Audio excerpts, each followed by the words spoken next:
Hey guys, how's it going? Hope you're doing well. My name is Crown, and today I'm going to read you some very interesting stories that I hope that you're gonna love. And now, without further ado, let's go!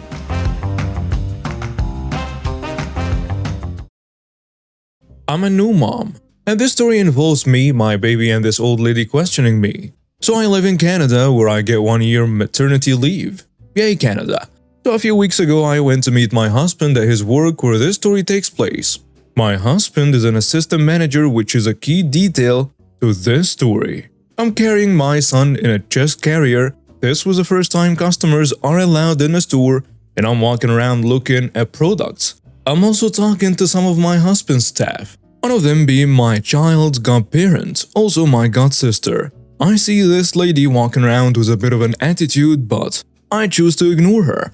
After all, she's not my problem, as I don't work here. Clearly, even if I did, the fact that my child is strapped to my chest means here in Canada, I don't work here for at least 1 year. So the lady is acting like she's in a mood and giving a complete witch face to anyone who can see. And the exchange goes like this. Excuse me, where are all your annuals? Well, they usually are around here, but I don't know. Maybe they are sold out? What do you mean sold out? This is a garden center, correct? Yes, but things do sell out. If they aren't here, then I don't know what to tell you. Why are you guys sold out? This is ridiculous. I want to speak to your manager. Well, ma'am, I'm sorry, I don't know what to tell you. They don't seem to have them where they usually are. Blood sister comes over as she's done for the day to see me and her godchild. I turn to speak to her as she's more of a priority over Karen. Still in uniform but carrying all her stuff to go home with. She says, "Hey, how's the baby?" "Great. He's sleeping right now but overall doing really well. How are you?" "I'm good, just tired. It was a long day, excited to go home and chill." "That's good. Do you need a ride? We can drive you home so you can spend some time with the baby." "Yeah, actually I do. That would be awesome." Karen is starting to get red in the face and I can tell she wants to say something, but she holds off. My husband comes up to me, blood sister, and our son to see how we are doing. At this point, Karen is completely red in the face. Husband says, "Babe, you finding everything okay? Do you want to go into the garden pharmacy with the baby? I started the fan up there for you so you can get nice and cool." "Sure, babe, but this lady wants to speak to a manager." I point to the lady. "Oh, okay, thanks, babe." He turns to Karen and says, "How can I help you?" Are you kidding me? You helped her first over me? And she's your spouse? This is nuts. I demand to speak to a manager. "Well, ma'am, I'm a manager, and I was just telling my wife that I had a space for her to go sit with our baby to cool off till I'm done work. But how can I help you?" I stay close nearby just to see what happens. Seriously? You have your spouse working here? What type of business is this? Wow, this place is just a joke. That you hire people like her just to create favoritism. Is this whole place run by you and your damn family? What is wrong with this place? Me and my blood sister are standing off to the side listening, and I'm feisty, so I eventually speak up. "Well, ma'am, I never said I worked here, and I was being nice to you by saying usually." "Well, ma'am, I never said I worked here, and I was being nice to you by saying usually this is where you would find this stuff first off. Second, you see that I'm carrying my child in a carrier. Considering in Canada we can take a year off for maternity leave, how do you get the idea I am working here? Even if I was working here, I will be on leave. Third, as you can see, everyone is wearing different colored uniforms with the company logo on it. Do you see me wearing one? No. So how do you get the idea that I work here? Use some common sense, and since I'm married to one of the managers here, clearly to not make my husband look bad, I was being polite and giving you the best answer I could when I could have easily said to you, "I don't work here, so why don't you go find someone who does work here?"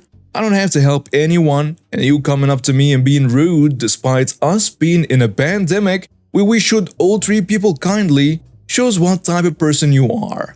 Also, please stop being rude to my husband or unlike him. I can tell you to go shop elsewhere with your bad attitude, but I'm going to tell you good luck elsewhere, as they too will most likely be sold out. and not give any better customer service as this place does. I turn to my blood sister who is dying over there and give her a huge high five. My husband is gobsmacked, but I can tell he's processing. The store manager shows up to say goodnight as well and to see the baby for the first time. Karen comes up to us and is not distancing now, and she recognizes the store manager and starts to complain about what I just said. Excuse me? You're the store manager, correct? I want to file a complaint about this lady right here. He tells her, "Excuse what? What type of complaint? I'm so confused. What's going on here?" She explains her version and says how I have been rude to her from the beginning of her entering the store and she has been ignored by everyone. The store manager knows me to be anything but rude, so he listens and then he turns to her and says, "Well, ma'am, I can't take a complaint about a fellow customer. Also, I have had the privilege to work with this lady and she's amazing. Also, you need to back up and give us space, as we are still in a pandemic and you could be exposing the baby to something. Finally, if she tried to help you the way you say she did, that's pretty nice of her since she doesn't have to. Have a good night as the store is now closed for you forever. You can't just be this rude to customers." He walks off and Karen is now screaming about how bad this place is run and favoritism is extremely big here, and that she's going to social media to complain amongst other things that she finds wrong. I just died of laughter and everyone else who was nearby was shocked. As she was leaving, I just waved goodbye. So worth it. Hey there everyone. I'm here to share a wild and crazy story that happened to me a few months ago. But let me introduce myself first. I'm Lily, a 17-year-old high school student with a passion for photography and a love for my family and friends. I used to have a boyfriend, Kevin, who unfortunately turned out to be a nightmare, a brat, entitled, and abusive. Needless to say, I broke up with him. And boy, did that decision lead to an insane chain of events. After the breakup, Kevin decided to run to his mother, Karen, yep, a real-life Karen, and complain about how I dared to end things with her amazing son. I never really had a good impression of Karen, and she always seemed to meddle in her son's life, treating him like a precious little snowflake. But I never expected what would happen next. One afternoon, I was at home with my sister, just hanging out and trying to forget about the drama with Kevin. Suddenly, we heard loud honking outside, and I was shocked when I looked out the window to see Karen's car parked in front of our house, with Kevin in tow. "Oh no, it's Karen and Kevin," I muttered, concerned and irritated. My little sister Emma rushed to the window to see what the commotion was all about. She yelled, "Lily, they are here. What are they doing here?" "I have no idea, but I don't think it's going to be good," I replied. We decided not to answer the door, hoping they would just leave after a while. But Karen was having none of that. She started yelling and screaming from behind the door, demanding to know why I had broken up with her perfect son like that. I could hear Kevin chiming in with his whining too.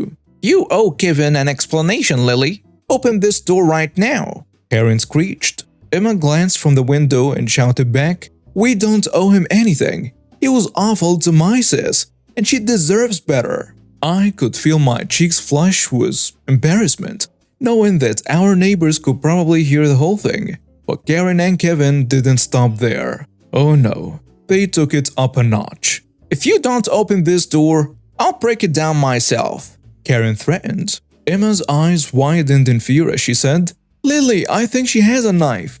I couldn't believe it. This was escalating way too quickly. I knew we had to act fast. "Okay, that's enough. We're calling the police," I said. I grabbed my phone and dialed 911 while Emma watched Karen and Kevin closely. But before I could finish the call, we heard loud bangs on the front door. They were trying to knock it down. Emma screamed, "Lily, they are trying to break in." The situation was really intense at this point, and we were completely alone, naively hoping that they would give up and leave soon. But then, out of nowhere, the commotion from the other side of the door stopped. No more banging and no more yelling. Emma and I exchanged a look, wondering if Karen had given up or was plotting another way to get in. We cautiously approached the window to check if Karen had moved away from the front door. And to our shock and relief, we saw our veteran father, who had been running an errand when all of this chaos unfolded, back at the house. There he was, standing behind Karen with his shotgun pointed at their heads, demanding that they get down on their knees and warning them not to make a single move if they didn't want their heads to be splattered across the lawn. I couldn't believe my eyes. My dad had just arrived in the nick of time. His stern, enraged expression sent shivers down my spine, but I knew that he would protect us no matter what. From the window above, we watched in awe as Dad continued to keep Karen and Kevin under his control. He looked up and urged us to call 911, and we assured him that we did. A minute after telling him that, we saw the flashing lights of a police car approaching our house. I can't tell you how relieved we felt seeing those lights. The police officers swiftly got out of their car and approached our front yard with caution. Dad maintained his position, never letting his guard down. "Stay right there," he warned Karen and Kevin. The police officers were incredibly professional and handled the situation with expertise. One of the officers said to my dad, "Sir, we have everything under control. Please lower your weapon." My dad, ever cautious, replied, "I want to make sure my family is safe first." "Absolutely, sir. We understand your concern. We're here to help," the officer assured him. Slowly and carefully, my dad lowered the shotgun, never taking his eyes off Karen and Kevin. The officers then approached Karen and Kevin cautiously, making sure they kept their hands visible. One of the officers addressed Karen. "Ma'am, you and your son need to comply with our orders. We received a report of attempted forced entry and threats. Can you tell us your side of the story?" Karen, of course, tried to play the victim, claiming that we were harassing her and that her son did nothing wrong. She even accused my dad of pointing the gun at them for no reason. The other officer, however, had seen enough. He turned to Emma and me, asking us to share our account of what happened. We nervously but confidently explained how Kevin had been abusive and how they both tried to break into our house after we refused to open the door. Thankfully, our neighbor's surveillance cameras captured the whole encounter from across the street.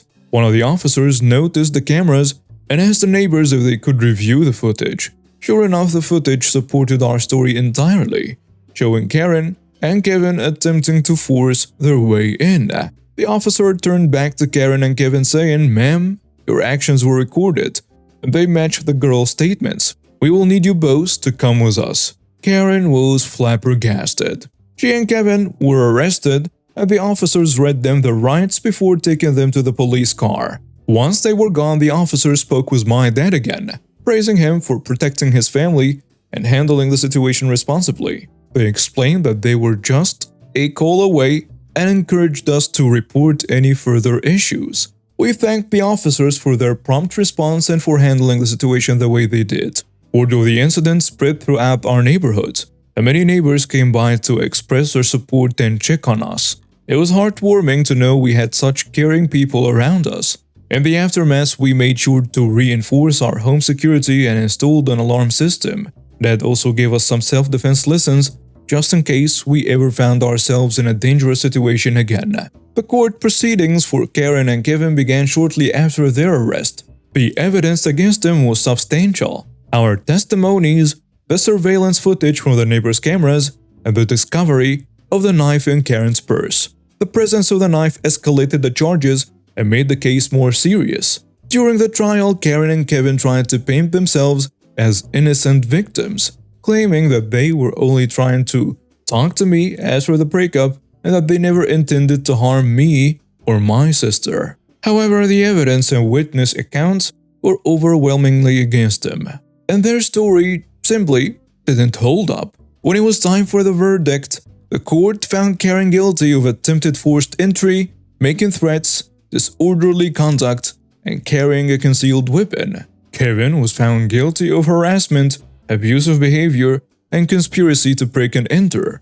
Given the severity of the charges and the dangerous nature of the situation, the judge handed down a significant sentence. Karen was sentenced to serve time in prison for attempted forced entry and carrying a concealed weapon. Kevin received probation and was ordered to attend therapy sessions to address his behavior. Karen and Kevin's actions had caused us immense stress and fear, but knowing that they were held accountable for their behavior provided closure. So yeah, that's the story of how my day turned from chaos to relief, all thanks to my incredible veteran dad. Emma and I will forever be grateful for his bravery and love. Greetings fellow Redditors. I'm 18 and have worked in my hometown bakery/shop since I was 16. It's a cute little town where everybody practically knows everybody, and there are mostly sweet old men and ladies walking their dogs or kids running around to collect stickers from the local library. I've lived here my whole life, and though I am looking at moving for university this year, it's still a wholesome little town. Anyway, this takes place during the corona pandemic, but shortly after the first initial lockdown in England. We are considered an essential business because we sell milk and bread, as well as flour at the time. We have to wear masks at our jobs and advise our customers to wear masks too, though we're not supposed to tell them specifically to wear one. I still wasn't back at college for the time, so was asked to help out a few hours here and there with my boss and co-worker, because one employee was still furloughed for the time. I had to say yes and got a little extra money under my belt. However, because of our low stock at the big bakery which supplied all of our food to cook and bread to sell, we didn't get a lot of sandwich fillings and often had to go to the local shop right next door in order to pick up extra butter, lettuce, and so on. So this one fateful day we had run out of butter as we recently started remaking bacon paps in the morning, and the builders were coming in herds. So my boss asked me to take a few pounds out of the till, go get some butter, then get the receipt and yada yada. I was used to doing this and didn't complain. I took my work apron off and threw my jacket on because man, it was just freezing. Got the butter, moving on. As I go to walk back into the bakery, this woman sticks out her foot by the door and stops me. I am silently praying it's not a Karen. And luckily it isn't, but she's not far off. Excuse me? Yes? It's 2 customers at a time, and I was here first. For work we have to wear black trousers and a black button-up because we're on our feet all day. All of us wear leggings and trainers. Paired with my hoodie, I didn't look like I worked there, so I understand the confusion. I tell her I know it's 2 people at a time, I'm just trying to… I was here first. I try going round her again and she moves closer to the door. I have really bad anxiety and the virus has made me really paranoid about people being near me, I don't know. So to keep myself from panicking and to keep her unmasked self away from me, I stepped back. My boss hadn't noticed us as she didn't know I was back from the shops. I was busy serving this mom and her screaming child as well as a builder. I gave up by this point, and as a second person left, I quickly darted in and sorted my apron out again, just in time to see the lady walk in, ready to throw hands. My boss had gone to do paperwork as there were only us 2, and there was a lot to do. I smirked under my mask. Me, rather sweetly, "Hello, how can I help you today?" The lady stands there for a moment, almost dumbfounded. And you guessed it, she wasn't wearing a mask. I knew she was about to throw a tantrum, so I made things even better. "Boss, do you want me to deliver customer bread on the way home from work?" My boss responds with a hearty "yes please," and I turn back to finish serving the lady who leaves without so much as a word. Despite 9 out of 10 of our customers being jerks, that was a good day to work in retail. I told my boss the story and she had a small laugh. She did wonder why I was standing outside with some butter.